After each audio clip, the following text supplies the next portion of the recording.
आणि असंच एक उदाहरण आहे माझ्याकडच्या एका लेडीचं. ती दुबईला राहते आणि तिला मिस्टर 50,000 म्हणजे इंडियन ह्याच्यात दिराम्समध्ये असं, तर इथे 50,000 तिला महिन्याला पॉकेट मनी द्यायचे. त्यातनं तिने ना 30,000चं महिन्याला इन्व्हेस्टमेंट सुरू केलेली 2014ला. तिकडे दुबईला घर घेतलं तिच्या मिस्टरांनी, म्हणजे त्या दोघांनी.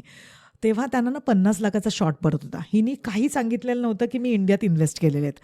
म्हणजे त्यांना 50 लाख जेव्हा शॉर्ट सगळीकडे लोन्स हे सगळं बघत होते, तेव्हा तिने एकदम लास्ट मिनिट डिक्लेअर केलं की मी तुम्हाला मदत करू शकते. तो म्हणतो कुठून, तू तर हाऊसवाईफ आहेस, कसं काय करणार.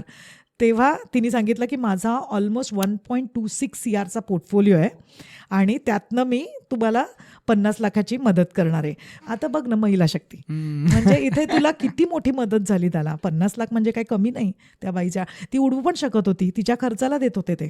तर तसं, आणि मग परत पुढचे मुलाच्या शिक्षणासाठी पण ते पैसे बाजूला ठेवलेत तिने, म्हणजे सगळे पण त्याच्यातनं काढले नाही. म्हणजे तोही एक फरक आहे. तर हे जे लेडी करू शकते ना, हे मला नाही वाटत तेवढं अजून म्हणजे पुरुष तेवढं. हां, एक्झॅक्टली.